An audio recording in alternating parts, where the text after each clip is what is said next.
The warp speed interactive calculator helps engineers explore theoretical faster-than-light travel calculations based on Alcubierre drive physics. This calculator has one drop-down menu called Calculation Mode with 5 options.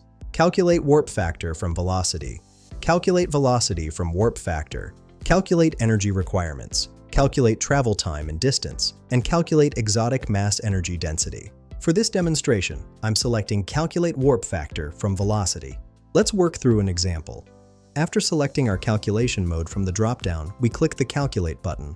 The calculator processes our input and generates results showing the corresponding warp factor for the velocity we're analyzing. This output helps us understand the relationship between conventional velocity measurements and the theoretical warp factor scale. The results demonstrate how different velocities translate into warp factors, which is essential for understanding the energy requirements and space-time manipulation needed for theoretical faster-than-light travel.